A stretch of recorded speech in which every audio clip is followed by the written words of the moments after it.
Assalamualaikum warahmatullahi wabarakatuh.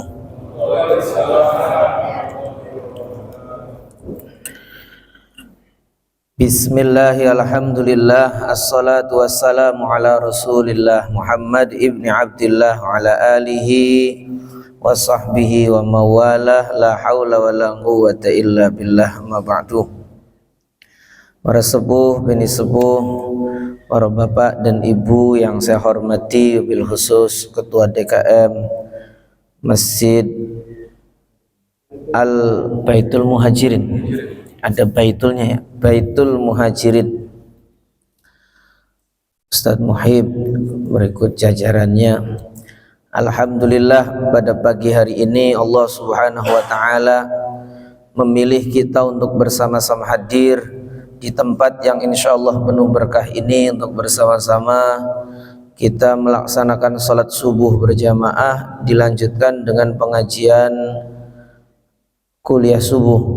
Mudah-mudahan hadirnya kita di tempat ini menjadi sebab Allah Subhanahu wa ta'ala mengampuni semua dosa-dosa kita, jadi sebab Allah merahmati kita, jadi sebab terkabulnya semua hajat kita, baik hajat dunia maupun hajat akhirat, menjadi sebab kita bahagia bukan hanya di dunia tapi di akhirat nanti. Amin ya rabbal alamin. Para bapak dan ibu yang saya hormati, umat Nabi Muhammad sallallahu alaihi wasallam ada 3 kelas. Kelasnya umat Nabi ada 3. Ada tingkat rendah, tingkat tengah, tingkat tinggi. Umat Nabi yang pertama, tingkat rendah, ini ukurannya untung rugi. Yang kedua ada umat Nabi tingkat tengah, tingkat taat. Yang ketiga ada tingkat cinta. Sakti tulis dong. Umat Nabi dibagi menjadi 3 kelas.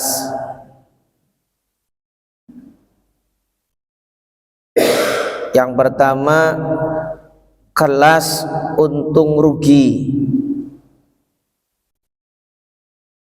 Yang kedua kelas taat. 3 kelas cinta. Nulis saja kakek semono bae. Yang pertama kelas untung rugi, ini kelasnya Sa'labah. Yang kedua kelas taat, kelasnya Sayyidina Ukasyah. Yang ketiga kelas cinta, kelasnya Sayyiduna Abu Bakar As-Siddiq. Yang pertama kelas rendah. Kelas rendah ini seneng protes, kelas suka ngeles, beragama untuk kepentingan sendiri. Kalau diaturi, diundang hadir maulid, dapat apa? Jaburannya enak apa enggak? Desek-desekan enggak? Hujan atau panas? Banyak alasan. Ini tingkat pertama. Nah, mungkin ada di antara kita yang masih di tingkat pertama ini. Jadi pengen hadir majelis, ngelihat dulu penceramahnya siapa, snacknya enak enggak, nah, tempatnya ber-AC apa enggak, panas-panasan enggak, berjubel apa enggak. Ini kelas protes, kelas ngeles. Ini kelasnya Sa'labah. Ada seorang namanya Sa'labah, rajin ke masjid.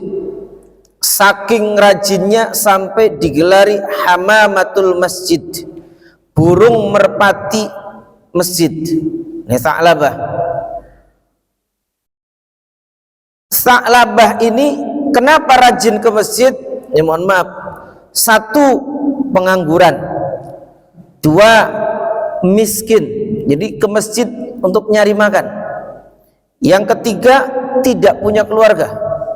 Yang keempat hidupnya sebatang kara. Ke masjid hanya untuk cari takjil, cari makan, cari buka, cari Masya Allah. Jadi badannya di masjid, hatinya tidak. Ini tingkat pertama. Nah mungkin kita mirip nih, hadir di majelis ilmu, tapi hatinya kemana-mana. Hadir di majelis ilmu, pencet-pencet HP. Dalam sorbane Ustadz itu ada nggak di Shopee? Jadi ngaji itu malah buka-buka Shopee, ngulati sorbane Ustadz. Itu model Sa'labah. Ya. Sa'labah ini Pak, Bu, pernah minta doa ke Nabi. Ya, pernah minta doa ke Nabi.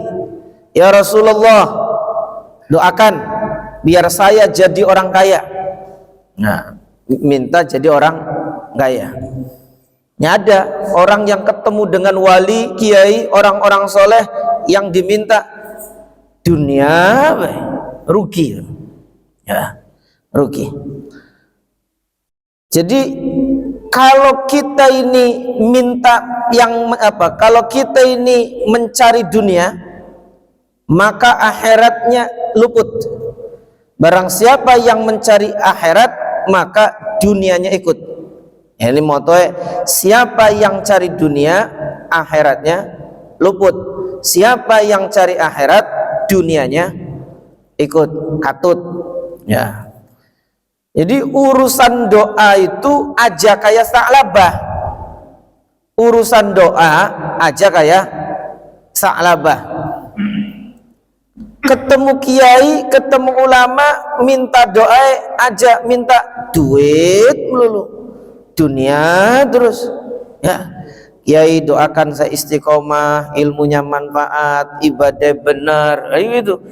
Anak wong ketemu kiai duit, Masya Allah. Sa'labah ini minta doa ke Nabi, ya Rasulullah, doakan saya biar saya jadi orang kaya. Maka kata Nabi, qalil yakfik khairum min katsir yughrik. Sesuatu yang sedikit tapi membuatmu cukup itu lebih baik daripada sesuatu yang banyak tapi menenggelamkan dirimu. Dunia iku pada karo banyu Pak, sama seperti air. Kalau air cukup kan enak ya, buat nyuci enak, buat ngepel enak, buat minum enak, mandi enak, kalau cukup Insya Allah. Tapi kalau kebanyakan, ada kan lagi orang kebanyakan air nih, Bekasi, Kalimantan, Insya Allah. Alhamdulillah keraton Puri Celangcang aman, alhamdulillah. Ya, dunia seperti air.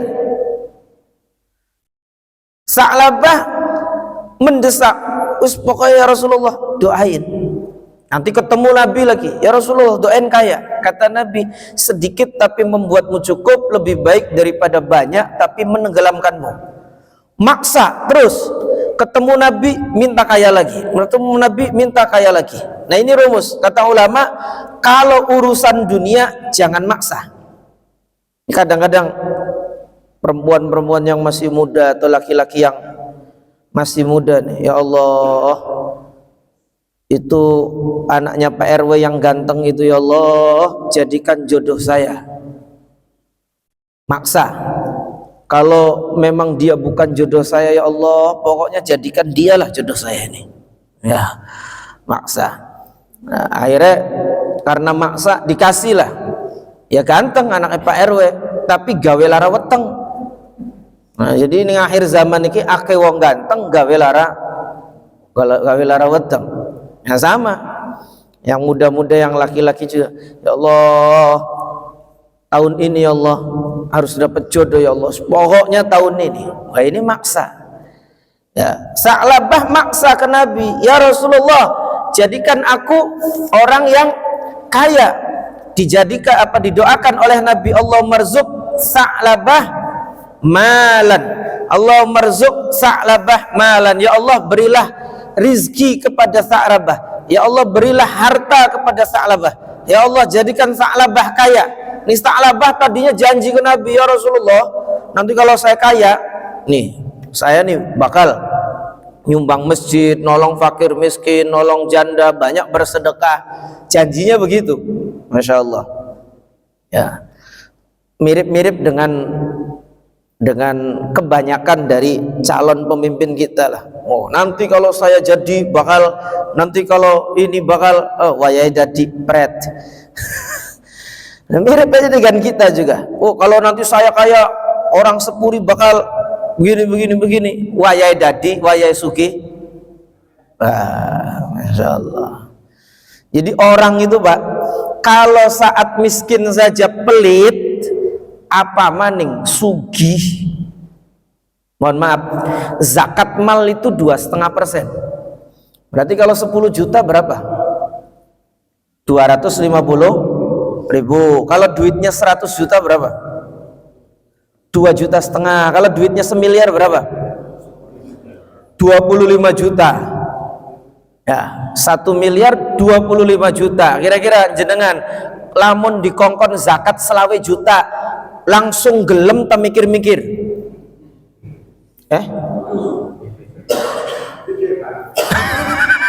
Kok buat kita sugih tenang baik Kanjeng Nabi, tenang baik Kiai, tenang baik Ustad. Wes kita beli bakal tinggal zakat. Kelotak baik 1 miliar. Zakatnya 25 juta. Ayo langsung keluarin apa mikir-mikir? Yang dalam 20 juta ya mikir. Coba dalam 1 miliar. Jadi orang itu kalau masih miskin saja pelit, apa maning sugi?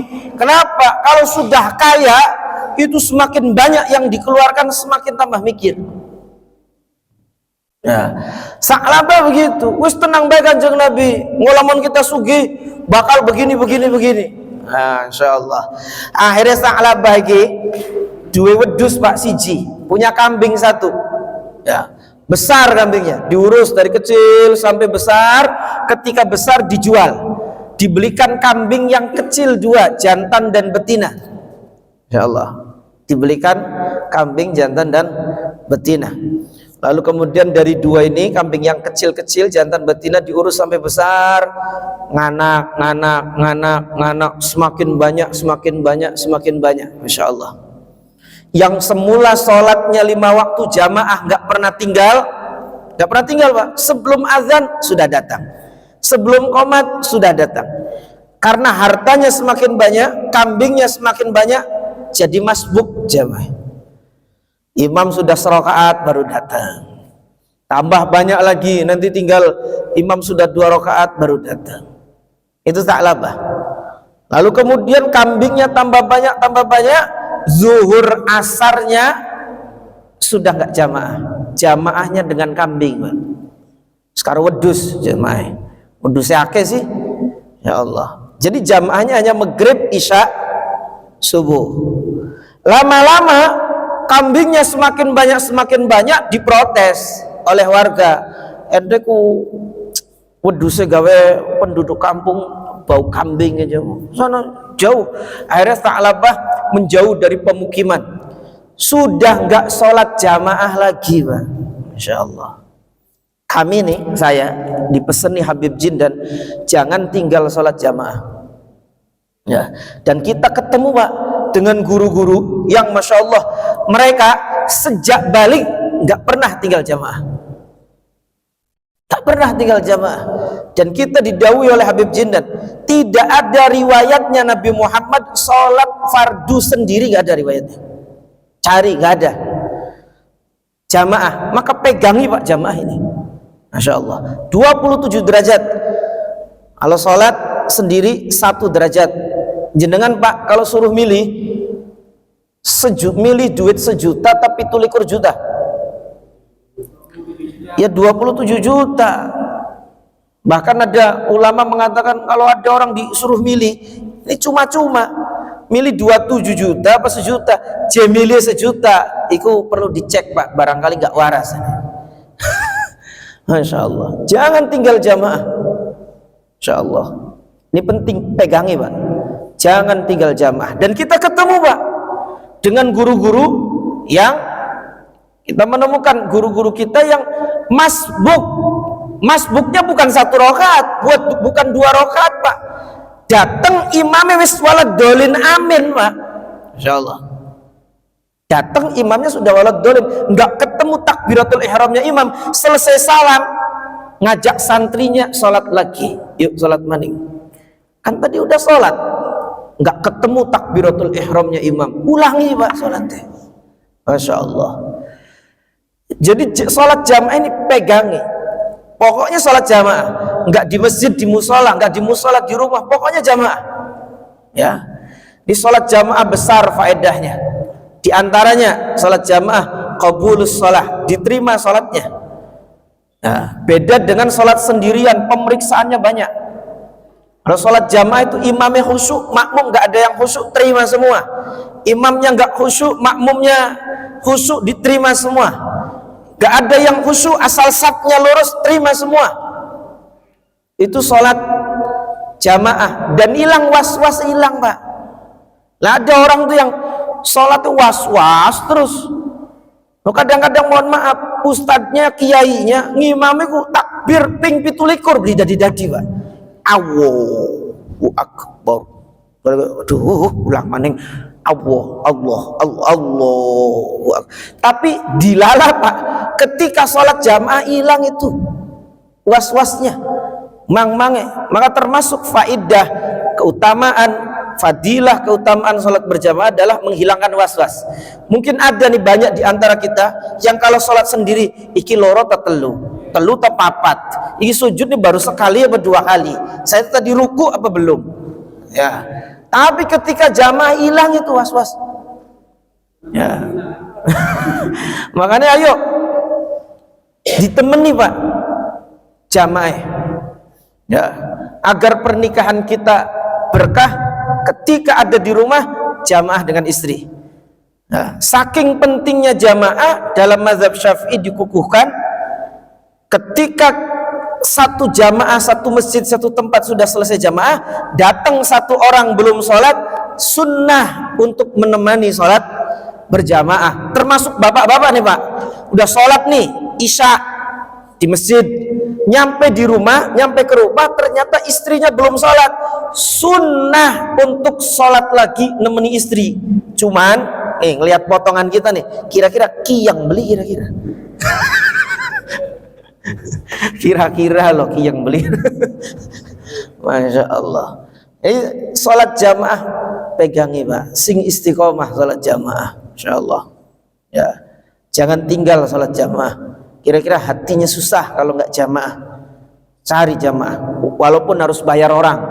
Ayo temenin saya jamaah, kasih duit. Jamaah penting, Insya Allah. Sa'labah akhirnya nggak pernah sholat jamaah, sudah datang ke masjidnya kalau tiap Jumatan baik Pak, kalau tiap sholat Jumat saja, Masya Allah. Kita Sa'labah. Lalu kemudian Sa'labah hartanya semakin banyak, Nabi perintah tagih, ambil zakat ke Sa'labah. Itu datang utusan Nabi, Sa'labah bayar zakat. Cari Sa'labah, kita ku wong Islam masa ditariki pajak? Lah ngomong zakat ngomongnya pajak Pak. Masya Allah, kita ki wong Islam masa ditarik pajak? Nah, zakat nggak mau, ngomongnya ditarik pajak, nggak mau dia. Akhirnya Nabi inspeksi. Apa inspeksiku ya? Apa? Sidak, meninjau, ditinjau. Ayo dikumpul nang timnya. Si anu bayar beli pajak anu zakatnya, si anu bayar beli, anu Sa'labah, endi zakatnya Sa'labah? Dijawab beli gelem bayar je Kanjeng Nabi. Dawe Kanjeng Nabi, halaka Sa'labah, celaka Sa'labah ya. Celaka Sa'labah. Insyaallah. Kenapa Sa'labah tidak mau bayar zakat? Sebab wedhuse akeh. Walaupun ditok nang zakat wayang akeh zakatnya. Nah ini Masya Allah. Maka jangan sampai ada di antara kita sing duwe ati medit kucrit. Kapan lagi melarate medit apa maning sugiye. Kebanyakan dari kita uslamun kita sugi, wong melarate besok medit kok. Ya, Masya Allah. Nah, Sa'labah iki takut kehilangan dunia, takut dunianya hilang. Maka jangan sampai nanti ada di antara kita juga yang takut terhadap dunia. Termasuk akidah, ini akidah, termasuk penghinaan kepada Allah adalah takut miskin, takut nggak bisa makan di masa tua. Ya, Allah memberikan kita rizki dari sebelum kita lahir. Ketika lahir Allah kasih rizki, ketika bekerja kita dikasih rizki, setelah nanti kita nggak bekerja juga Allah akan kasih rizki. Orang tidak akan mati kecuali rizkinya habis. Pertanyaannya, jenengan percaya beli rizki sudah diatur, percaya beli Pak? Pak ngandel beli rizki bisa ana sing ngatur, ngandel beli temenan lamun jenengan ki dagangan duwe toko terus tanggai buka toko maning mengkel beli cari rezeki wis diatur si mengkel kedik. Masya Allah. Nah, rizki sudah ada yang ngatur, nggak usah takut hilang. Nah, ada orang yang sudah ketakutan dengan dunia, pensiunnya 10 tahun lagi, stresnya dari sekarang, akhirnya durung pensiun wis mati. Gimana nanti kalau saya PHK? Gimana kalau saya pensiun? Bagaimana kalau saya bangkrut? Bagaimana kalau duit saya habis? Bagaimana kalau duitnya nambah? Sing dipikir duit, baik. Nggak mikir bagaimana saya dekat dengan Allah, bagaimana saya dekat dengan Nabi, bagaimana saya mencintai Nabi, bagaimana Nabi mencintai saya, bagaimana agar dicintai Nabi, agar dekat dengan Nabi, agar mulia dengan Nabi, agar dikenal Nabi. Ini nggak dipikir, Pak. Jadi orientasinya harta, Pak, dunia, Pak. Ini kelasnya Sa'labah.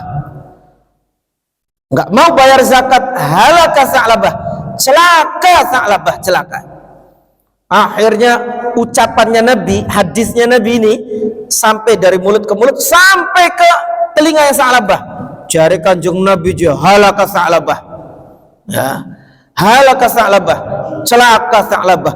Sa'labah tahu Nabi ini mengucapkan celaka Sa'labah, ketakutan dia. Nah, yang ditakuti bukan celaka di akhirat, bukan. Yang dia takuti takut bangkrut. Ya, takut bangkrut. Maka kemudian dia terpaksa mengeluarkan zakat. Haruslah bayar zakat lagi lah, mau daripada celaka. Kanjeng Nabi sudah ngomong celaka. Akhirnya dikumpulkan kambing itu, dipilih, kambingnya dipilih sing kurus-kurus, sing cilik-cilik, diberikan untuk zakat di bawah. Masya Allah. Jadi zakat udah dipilih sing plesak-plesak. Jadi kulan jenengan kapan zakat fitri kok nganggo zakat fitrah kok pakai beras raskin, ini jangan-jangan keturunannya Sa'labah. Yang bagus dari zakatku. Masya Allah. Sebab Qabil anaknya Nabi Adam itu zakat. Itu mereka kurban, ketika kurban Qabil ketika kurban itu kurbannya sing blesak-blesak. Jadi kurban itu kalau bisa zakat, kurban, sedekah, kalau bisa cari yang terbaik, Pak. Kalau punya duitnya loh ya. Loh. Kalau nggak punya ya usah anai kuwen loh. Nah, kalau punya cari yang terbaik. Nah, badannya yang gemuk, nggak perlu tanduknya besar. Anak sing kang penting ku sungguh gede, badannya cilik ora apa-apa. Lah sampean mangan sungu ta mangan daging. Masya Allah. Ini Sa'labah pilih kambing yang kurus-kurus. Akhirnya datang utusan bawa kambing cilik-cilik kurus-kurus. Ya Rasulullah, ini zakatnya Sa'labah. Zakatnya Sa'labah. Dideleng, kurus-kurus, balikin.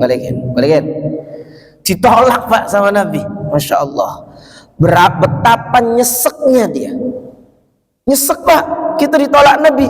Maka jangan sampai nih ada di antara kita yang kelak pada hari kiamat kita ditolak Nabi. ketika terjadi kejadian yang sangat mencekam padang mahsyar, Pak, semua orang ketakutan, yang punya syafaat hanya Nabi. Kita minta syafaat kepada Nabi, tapi Nabi menolak kita. Kenapa? Kita menyakiti hati umatnya Nabi.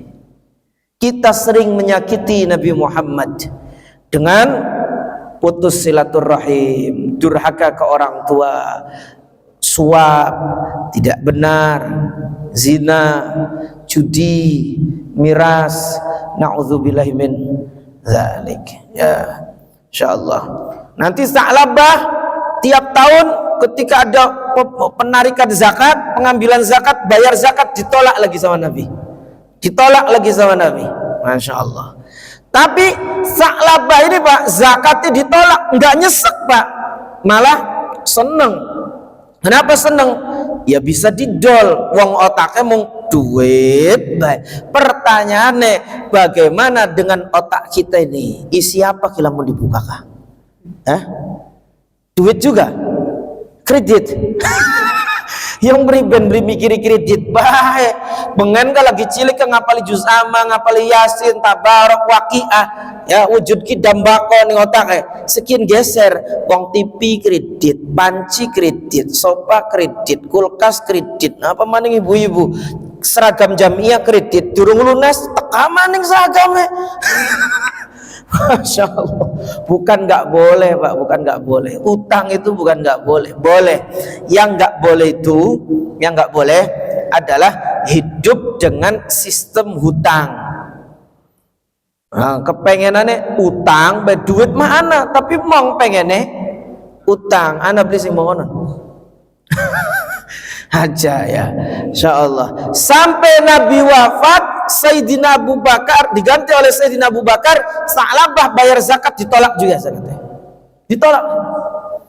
Sampai zaman Sayyidina Umar ditolak, zaman Sayyidina Utsman ditolak, dan wafat dan mati dalam keadaan munafik. Na'udzubillahi min dzalik.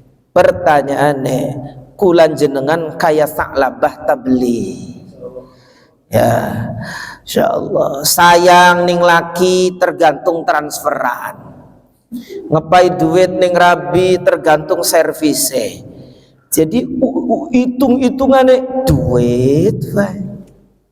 Nah ini, ya, Masya Allah. Sayang ning anak tergantung kiriman. Wah, kok anak kan gak tak sayang, kenapa? Ngirimi baik, hari kan sih orang tak sayang maning. Nah, Sa'labah itu model bibit-bibit mana? Anak 5, sing disayang sing ngirimi duit. Jadi pikirannya duit, baik. Berarti kok Sa'labah. Na'udzubillahi min dzalik. Sampai jekang jepak je kiar pilihan milih sing dia ya orang kalkulasi orang mikir di bae sing ngepai. Iku Sa'labah modelnya, Pak. Jadi milih undi bae sing ngepai duit. Masya Allah. Na'udzubillahi min dzalik. Yang kedua, kelas taat. Ya. Salat taat, puasa taat, ngaji taat, nyenengin suami taat, nyeneng nang rabi taat. Kayak Sayyidina Ukasyah. Sayyidina Ukasyah iku mimman yadkhulul jannata bighairi hisab. Sayyidina Ukasyah itu orang yang masuk surga dengan tanpa hisab. Insyaallah. Kenapa? Taat beliau. Pernah lagi perang Badar, Pak. Lagi perang Badar, perang karo wong kafir pakai pedang. Itu pedangnya putus, Pak. Tugel pedangnya. Tek, tugel. Lalu kemudian beliau lari ke Nabi, keluar dari medan perang, cari Nabi. Kemana ini Nabi? Ya, ternyata ketemu Nabi. Nabi lagi naik kuda. Ya Rasulullah, ini lagi perang Badar. Ini pedang saya putus, kasih saya pedang, biar saya bisa perang lagi. Maka kata Nabi, karena pedangnya sudah nggak ada, naik ke kuda. Keluar dari area perang, muter, nyari apa yang bisa dijadikan pedang. Ketika Nabi dan Sayyidina Ukasyah melihat kayu, deleng kayu, Pak. Dawe Kanjeng Nabi, ya Ukasyah, khudh laka sayf tujahid bih. Ukasyah, ndeleng kayu Pak, ngomongnya, ambil itu pedang itu untuk kamu perang. Ayo. Masya Allah. Kita lagi perang karo wong kafir nggak pedang, anak kayu. Jari Kanjeng Nabi, ambil itu jadikan sebagai pedangmu. Ayo lawan wong kafir. Kira-kira. Ya ampun kira-kira. Lamun kang dadi Ukasah ku kula karo jenengan, kira-kira pribadi didhawuhi mongkon. Ya Rasulullah, kayu iku dudu pedang ya Rasulullah. Ya, arane durung taat. Ya, iki akeh wong ketika diperintah untuk melakukan ibadah durung gelem taat. Ayo puasa Ramadan, pegel puasa, panas puasa. Ayo sholat, udan jagate, atis jagate. Oh, kebanyakan alasan. Kalau Sayyidina Ukasah tidak, ambil pedang itu, perang, pakai pedang itu. Padahal duduk pedang, tapi kayu atau pedang? Kayu. Tapi Sayyidina Ukasah taat tanpa protes. Diperintah Kanjeng Nabi tidak pakai protes. Labbaik wa sa'daik ya Rasulullah. Nggih Kanjeng Nabi. Siap Kanjeng Nabi, tanpa ngeles, tanpa protes. Sami'na wa ata'na. Sami'na wa ata'na. Ya. Lalu kemudian karena Sayyidina Ukasah ini taat kepada Nabi, dijadikan kayu yang dijadikan beliau sebagai pedang untuk berperang lebih tajam daripada pedangnya orang kafir. Jadi ketika ketemu dengan pedangnya wong kafir yang patah, Pak. Ya Allah. Dan sampai sekarang karena taat, jadikan fungsinya seperti pedang dan diabadikan di Istanbul, di Turki, Pak. Ada Saifu Ukasah, pedangnya Ukasah, sahabatnya Nabi. Kenapa diabadikan? Karena taat, Pak. Ya, karena taat. Maka kula jenengan ayo sing taat Gusti Allah. Kongkon apa Gusti Allah ki? Nyuruh apa? Nyuruh salat ya salat, nyuruh puasa ya puasa. Ajakaken ngeles, ajakaken protes. Salat subuh Gusti atis ngantuk blenak engko maning si Gusti qadha bae. Wong lagi enak-enake turu lho ya dikongkon tangi aja kakek protes. Ini kelasnya kelas taat. Salat yuk, puasa yuk, zakat yuk. Oh apa? Ayo. Ini kelas taat. Yang ketiga, kelas cinta. Kelas cinta. Kelas cinta ini kelasnya Sayyidina Abu Bakar As-Siddiq. Mohon maaf, Sayyidina Abu Bakar As-Siddiq itu sudah kelasnya cinta. Ketika beliau menemani Nabi Muhammad sallallahu alaihi wasallam hijrah dari Mekah ke Madinah, Pak. Nih, kalau Puri Celangcangki Mekah, Pak, Madinah Karangampel, parane arahnya ke utara, Pak. Tapi ketika Nabi sallallahu alaihi wasallam diajak untuk hijrah dari Mekah ke Madinah, arahnya bukan ke utara, Pak, tapi ke selatan. Ya. Jadi ketika ada dua orang yang bersahabat, ini setan ini kenceng, Pak, untuk memisahkan. Dua orang bersahabat, suami istri, ini kenceng setan untuk memisahkan. Ya. Tapi Sayyidina Abu Bakar ini orang cerdas. Ya Rasulullah, nanya, klarifikasi, ini penting. Suami, istri, ada kabar-kabar di luar, klarifikasi. Dan jangan percaya ke orang luar. Ya, ada dua orang bersahabat, ada dengar-dengar kabar yang nggak enak, klarifikasi. Jangan langsung percaya ke orang lain. Sayyidina Abu Bakar tanya, ya Rasulullah, kita ini pengen hijrah kemana? Ke Madinah. Madinah ku parane ngalor Kanjeng Nabi, ki parane ngidul. Insyaallah. Nah, klarifikasi itu saat ini menjadi jarang sekali, Pak. Ya, lebih percaya ke orang lain. Dua orang bersahabat lebih percaya ke musuhnya, lebih percaya ke orang jauh. Akhirnya tukaran suami istri. Dengar-dengar tuh, itu saya lihat itu motor suamimu tuh ada di warung pojok sana tuh yang janda cantik tuh, Kopi Lendot. Ikut diomong-omong suami datang langsung dilabrak, padahal cuma motornya aja yang sama, platnya beda. Nah, karena lebih percaya ke orang, langsung aja dilabrak tanpa klarifikasi. Masya Allah.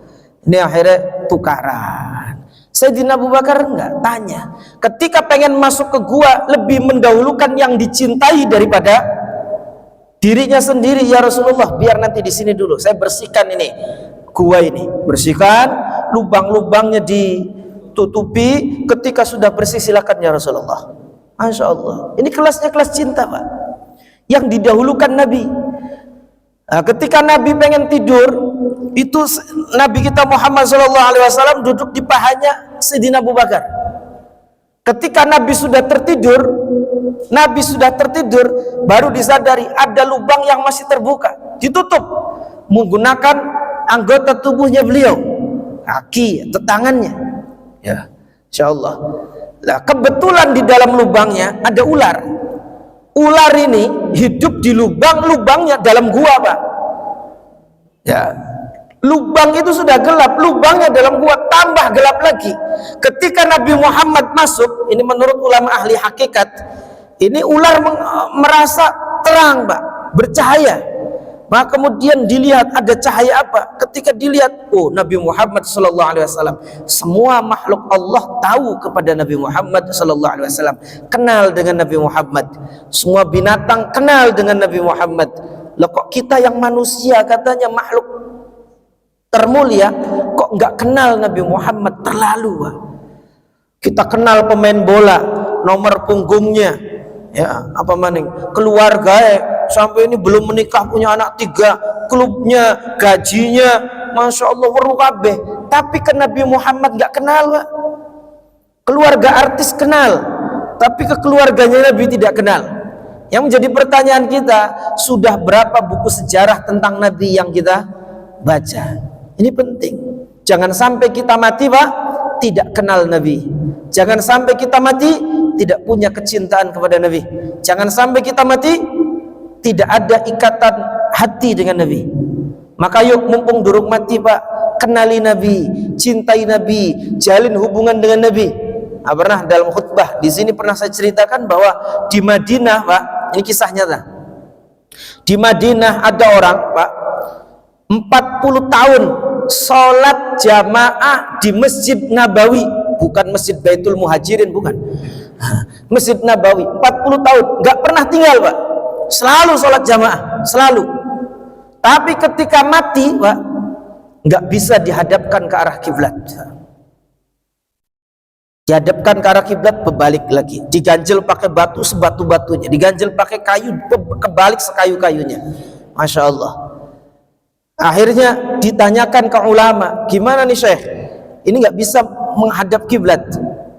Kata syekhnya, ma arada rabbukum illa bihaza fakhallu. Ini yang diharapkan, yang dikehendaki oleh Tuhanmu, Tuhan kalian adalah seperti itu, ya sudah biarin aja.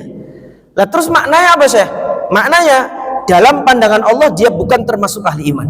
Dalam pandangan Allah dia bukan termasuk min ahli la ilaha illallah. Dalam pandangan Allah dia bukan termasuk ahli kiblat. Kenapa, Syekh? Ya nggak tahu saya. Tanya aja sama keluarganya. Akhirnya ada orang penasaran, ketemu sama istrinya, nanya, suamimu tuh dulu hidupnya gimana? Wah, suami saya luar biasa, jamaahnya puluhan tahun di Masjid Nabawi. Pokoknya kalau di Madinah pasti sholat 5 waktunya di Masjid Nabawi. Itu suami saya. Kalau ngasih nafkah nggak pernah telat, ngasih santunan ke anak yatim, suka bersedekah, kalau ada tamu dihormati dia. Terus cuman sayang, biarpun dia sholat puluhan tahun di Masjid Nabawi, nggak pernah ziarah ke makam Nabi.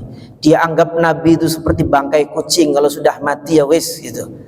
Nggak perlu menjalin ikatan cinta, mengolah rasa kepada Nabi Shallallahu Alaihi Wasallam. Oh, kata ulama, berarti itu rahasianya. Maka jangan sampai kita mati, Pak, kecuali ada cinta di hati kita kepada Nabi, ada hubungan. Takutlah ketika kita mati tidak membawa cinta, tidak kenal kepada Nabi. Karena di akhirat yang punya syafaatul uzma, syafaat teragung, hanya Nabi kita Muhammad SAW. Di saat ayah kita, anak kita, orang-orang tidak bisa memberikan syafaat, yang bisa memberikan syafaat adalah Nabi kita Muhammad sallallahu alaihi wasallam. Maka termasuk orang yang paling rugi adalah orang yang tahu bahwa pemberi syafaat teragung adalah Nabi Muhammad, tapi dia tidak menjalin cinta dengan Nabi Muhammad, tidak mengutamakan perasaannya Nabi Muhammad. Para bapak dan ibu yang saya hormati, Sayyidina Abu Bakar As-Siddiq menutupi lubang ditutupi. Saat itu ular ngerasa terang ditutup, digigit Pak Sayyidina Abu Bakar.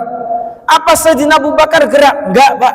Kenapa? Khawatir Nabi Muhammad bangun. Ini akhlak, ini adab, Pak. Adab kepada Nabi. Masya Allah. Di akhir zaman ini banyak orang yang tidak punya adab kepada Nabi, Pak. Tidak punya adab kepada Nabi. Ya, Insya Allah. Sampai ada nyanyian apa itu? Siti Aisyah tidak sholat tidak puasa. Apa? Aisyah tidak sholat tidak puasa, rambutnya basah. Masya Allah. Apa nggak ada nama lain selain Aisyah? Aisyah itu istri Nabi. Ya, dikatakan tidak sholat tidak puasa. Kalau Pak kita punya istri Pak yang sangat kita cintai Pak, lalu kemudian murid kita, orang yang mengaku menjadi jamaah kita, bikin lagu tentang sesuatu yang buruk, tapi yang dipakai nama istri kita, kira-kira kita perasaannya gimana? Ya, marah, tersinggung. Memang nggak ada nama lain selain Aisyah. Sampai dikatakan Aisyah tidak sholat tidak puasa. Ya Allah, tidak beradab dengan adabnya Nabi. Masya Allah. Sayyidina Abu Bakar digigit ular, gerak pun tidak. Kemudian digigit yang kedua kali mulai gemeter hati, badannya gemeter Pak, karena nggak kuat. Nahan rasa sakit, keluarlah air mata netes di wajahnya Nabi. Masya Allah. Ini Sayyidina Abu Bakar yang diprioritaskan adalah kebahagiaan Nabi, kesenangan Nabi, kenyamanan Nabi. Jangan sampai Nabi sedih, jangan sampai Nabi capek, jangan sampai Nabi menderita. Itu yang difikirkan oleh Sayyidina Abu Bakar. Betapa banyak orang zaman ini yang tidak memikirkan kebahagiaan Nabi.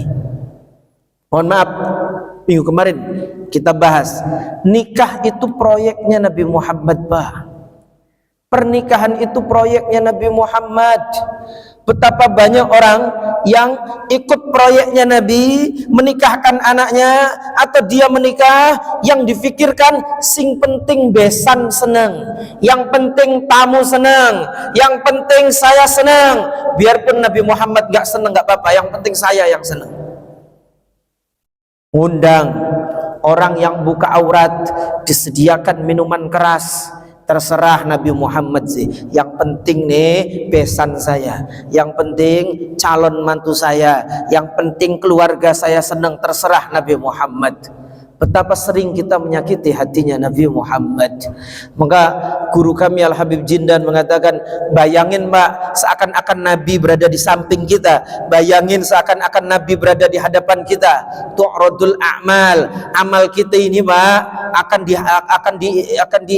disampaikan kepada Nabi yaumal isnain wal khamis, tiap hari Senin dan hari Kamis. Amal kita, demi Allah, Nabi Muhammad tahu apa yang semua kita lakukan. Kita suka melihat yang haram, mendengar yang haram, mengucap yang haram. Demi Allah, Nabi Muhammad tahu Pak.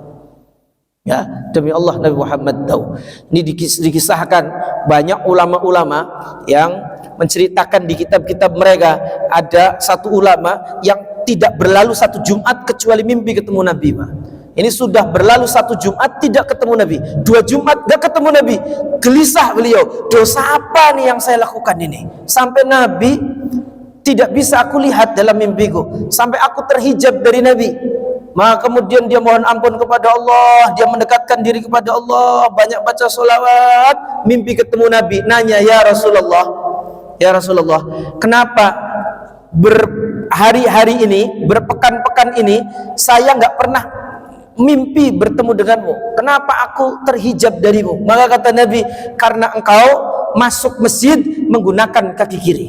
Nah, orang yang melakukannya lupa tapi tidak dengan Nabi Muhammad SAW. Maka yuk Pak, bayangkan Nabi Muhammad berada di samping kita. Kalau kita buka HP nih, buka begitu nih, Nabi Muhammad bakal seneng apa sedih. Kalau kita nih lihat TV cetek, kalau Nabi ada di samping kita, Nabi Muhammad bakal seneng apa sedih. Jadi ukur semua yang kita lakukan, kita ucapkan, kita dengar, kita lihat, Nabi Muhammad senang apa sedih. Barang siapa yang mengutamakan kebahagiaan Nabi Muhammad akan dibahagiakan oleh Allah, akan dimuliakan oleh Allah, bukan hanya di akhirat, mulai di dunia, termasuk Sayyidina Abu Bakar As-Siddiq. Sayyidina Abu Bakar As-Siddiq sampai tangannya, kakinya, tubuhnya digigit ular, gemetar, nangis. Nabi Muhammad bangun. Nabi Muhammad nanya, limaza yabki wa ya Abu Bakar, kenapa, limaza tabki wa ya Abu Bakar, kenapa engkau menangis wahai Abu Bakar? Sayyidina Abu Bakar mengatakan, la syai'a ya Rasulullah, enggak apa-apa kanjeng Nabi. Masya Allah, ini segitu digigit ular yang ngomong enggak apa-apa.